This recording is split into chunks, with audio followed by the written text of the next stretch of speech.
Hi everyone, today I'm here with Emet Ezell from Achvat Amim. How are you today? I'm good. I'm so happy this is happening right now. Feels really fun. Excited to have you here. So Yeah. Solidarity of Nations, Achvat Amim, is a movement-building platform and educational initiative committed to bridging the movement for justice and liberation in Israel and Palestine with the movement for justice and liberation in the diaspora.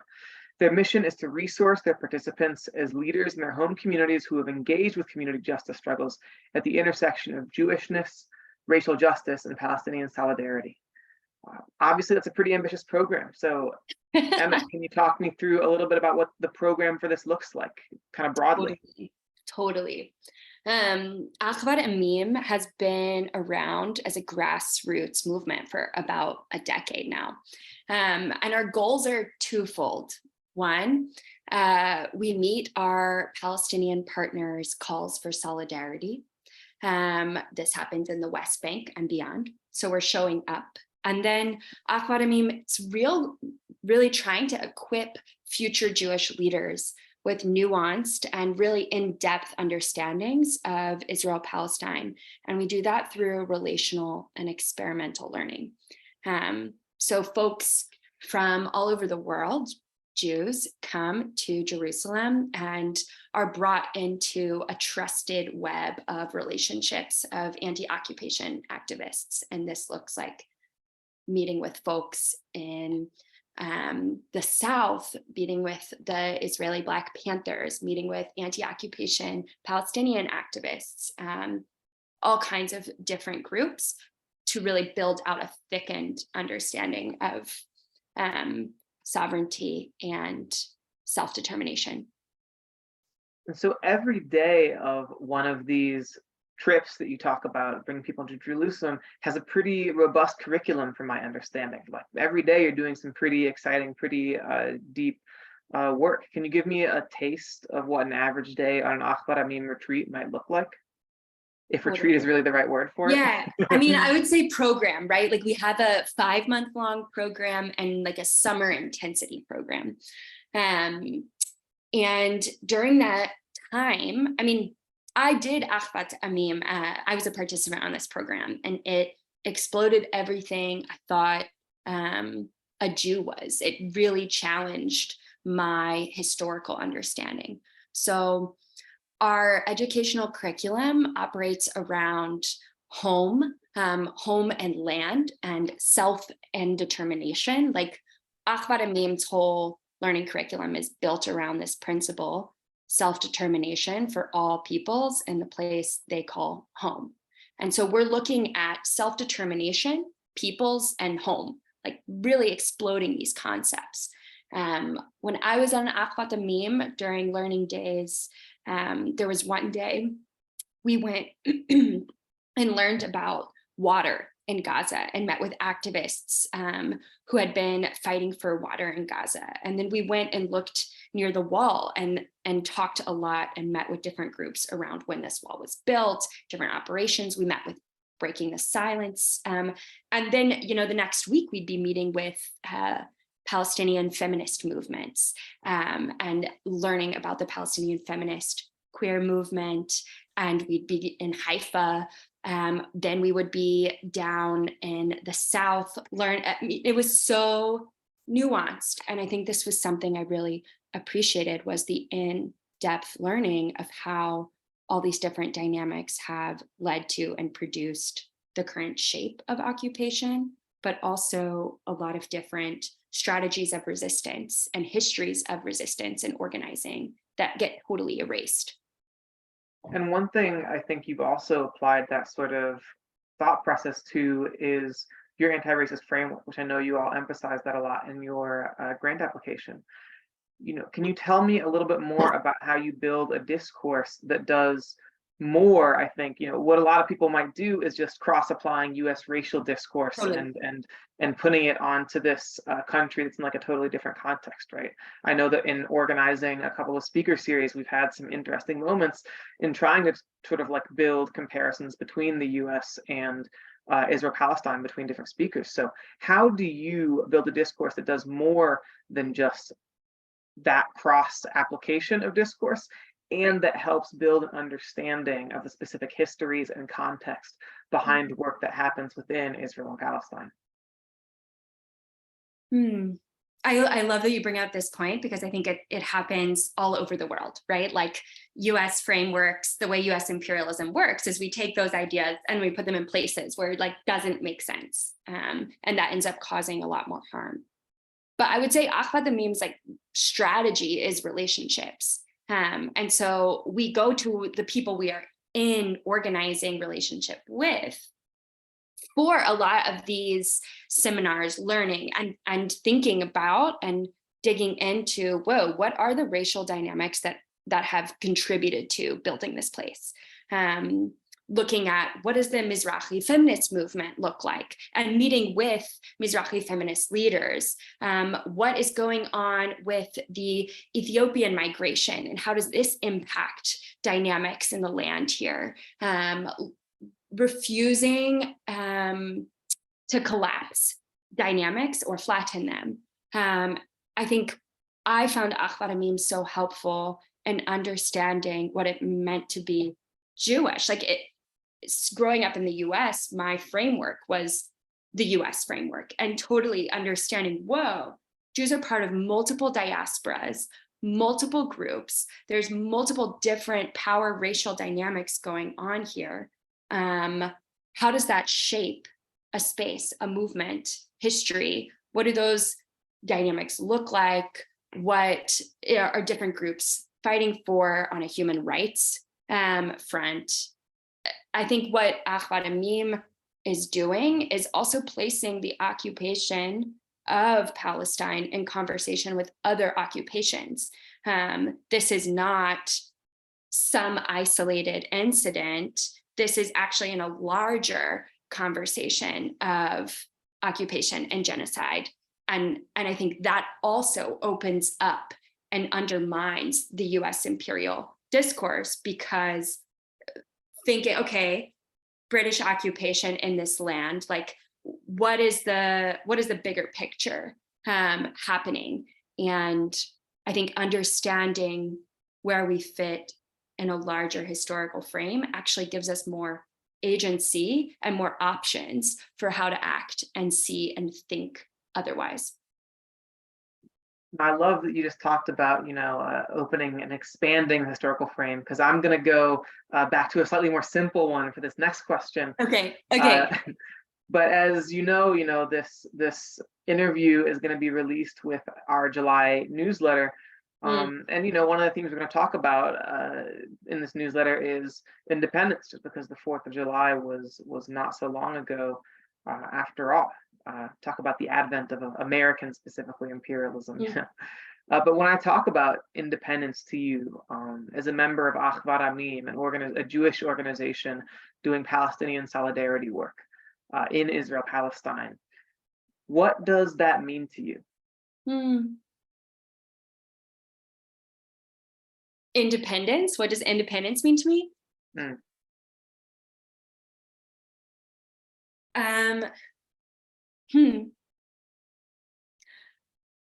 I think I'm surprised. I'm like, oh, what an American word, right? But I think, and it's interesting because Achvat Amim's whole education curriculum is built around self-determination, which I think this could be, some idea of independence. But self-determination is really something we spend so much time in through mutual trust and respect. And when I think about independence, I also think about sovereignty, and the way sovereignty over land looks, sovereignty over one's culture, sovereignty over space, all these different pieces. And I think Achvat Amim is really equipping its participants with experiences of supporting other people in their self-determination, so other Palestinians, and also giving Jews the tools to think through what would self-determination for our own people look like in this place that wasn't run by the logic of a nation state or fear or Zionism? Like, what other options for quote unquote independence or freedom are possible that aren't built on the oppression of another people? Yeah, I appreciate you saying that, and I love the emphasis you talk about, kind of on like building that real sort of solidarity with other communities and like learning to build that. And so I'm curious, when we talk about taking these concepts and bringing them into reality, what does an Achvat Amim action look like? What's an action that felt particularly impactful to you as someone who's been involved with the organization for however long? I mean, in this moment, I am thinking about the village of Atwani, which is located in Masafer Yatta, which is a region in the West Bank. And I've spent a lot of time there because of Achvat Amim, working with Palestinians living there, fighting for their land. Currently, Achvat Amim participants are there helping to build the Mothers of Samud garden. Most of the families in this land have been there since Ottoman times and before. And a lot of families were displaced and then returned to this region. But what is so powerful about the Mothers of Samud Freedom Garden is that it's really a cultural space. In the past 3 years, over 200 trees have been planted there. It's a place I've been in this community. It's where a lot of meetings and conversations happen. And currently, Achvat Amim participants are there moving rocks, helping to clear different debris, rebuilding garden walls, and just spending time tending the land with the community. And this is so important because the settlers are literally living on the opposite side. Like, the sense of conflict and the sense of aggression is so loud. And so I think Achvat Amim has been in deep relationship with these communities for the past 11, 12 years. And so these work days, these times of going and learning and being with, really allow Achvat Amim participants both an opportunity to contribute to real work that does the community good, but also to really enter into this profound trust and shared relationships that's been fostered over decades of organizing. And so, yes, there are moments in which things escalate, but I think Achvat Amim's main goal is to bring people into trust and to deep relationship. And sometimes those are moments of escalation, but often those are moments of profound dialogue, learning, sitting together, watching a sunset. Like, so much of what Achvat Amim is doing is supporting Palestinian sovereignty for the long haul, and like really bringing activists into relationship with other activists. I think this is something we desperately need, to feel connected to one another across struggle, through struggle, and also through beauty, through the garden. So that's what's happening in Achvat Amim literally right now. So, one of the things that JLF really cares about funding is organizations who are tricky to fund because of their political conviction, or their stance on Palestinian solidarity, which obviously is something that you all are building. I know Achvat Amim has had well-documented stories, like there's an article in Jewish Currents that I've seen, of losing funding for these reasons specifically. Would you mind sharing a little bit about what that threat to your organization looked like and why values-aligned funding matters for you? Yes, absolutely. So much of Achvat Amim's work is really against the grain. And I think the Jewish Liberation Fund has been so exciting to me, because it's just so expanding our possibilities of what is possible, what's possible to have funded, what work is considered valuable in the Jewish world, who we see doing it, etc. In 2017, Achvat Amim lost over half of our funding due to a smear campaign from the far-right organization Adhan. So this was huge. At the time, Achvat Amim was funded by, it was inside of Masa programming, which meant that all of our participants were able to receive full scholarship to come and do the in-depth educational learning and volunteer work that we offer. And when this was cut, it was really a moment of reshaping the entire organization. One, it was a large amount of money that we lost. I think it was around $50,000, $60,000 of scholarships. We're a small budget organization. And at the time, we didn't have donor relationships. We didn't have grassroots funding. It was really a whoa. And since then, it's been an uphill battle of inviting people to give powerfully to this work. And people have a lot of fears and reservations. One, certain Jewish money is not allowed to be given to anything that is Palestinian whatsoever. There is a lot of Zionist money going towards the opposite work that Achvat Amim is doing. And so thinking about, okay, what kind of conversations does the Jewish world need to have that Achvat Amim is in the middle of having? And it's conversations around self-determination for our people. It's conversations around home and diaspora. It's conversations also around BDS. Do you support BDS or not? This is the number one question I get from anyone I talk to about Achvat Amim.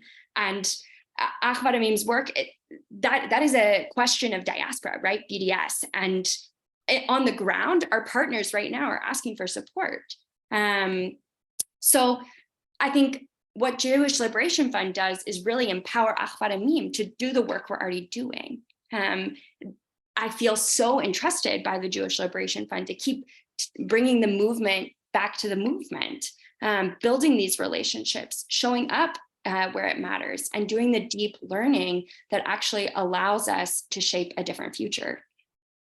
And what's so cool when you talk about bringing the movement back to the movement is just like when I speak to people elsewhere in the movement, right? There are so many people who I've come across for whom being a part of Achvat has been incredible, including the person I've been collaborating with on our currently running speaker series, What We Need to Win, Zach, who works at New Israel Fund. Oh my God, hi, Zach. Hi, Zach. And I just brings up to highlight the fact that you all have such a catalyzing effect for Jewish left-wing activists across the country. Can you just give me a quick snapshot of what Achvat Amim alums have gone on to do so we can really understand how impactful your program is, not only for activists, but also for the movement as a whole? Oh my God, I love this question. Thank you. It's really something I feel proud to be a part of as a member of Achvat Amim and also someone working here. As of 2023, Achvat Amim has trained and equipped over 150 Jewish left-wing activists. A lot of our alumni are holding key strategic positions in organizations such as If Not Now, Na'amod, Breaking the Silence, the New Israel Fund, hi Zach, and many of our alums have also gone on to start their own organizations at these intersections. So the Center for Jewish Nonviolence, another beloved grantee and partner of Jewish Liberation Fund, was actually begun by Achvat Amim alumni. And I think Achvat Amim is catalyzing a lot of this work that's changing the conversation around Israel-Palestine, both in the US and elsewhere. And I think this is what's so exciting to me about Achvat, is it's bringing people into the relationships that they need to have to feel brave enough to take the risks and shift the conversation. Amazing. Well, thank you so much, Emet. Now, if there is someone who is looking to get involved, feel brave, build the relationships, to feel brave enough and shift the conversation with Achvat Amim, where can they find you? They can definitely find us on Instagram, and they can definitely find us on the internet. But I will plug that Achvat Amim is currently accepting applications for our fall cohort. So for our next 5-month immersive, So for folks looking to jump into these relationships and do the deep learning, apply, come, it's amazing. I think it really gives me hope for a different Jewish future. Amazing. Well, thanks so much for the work you do, and we'll speak again soon, surely. Oh my God, yes. Thank you, Jewish Liberation Fund. You're the best. Absolutely. Bye now.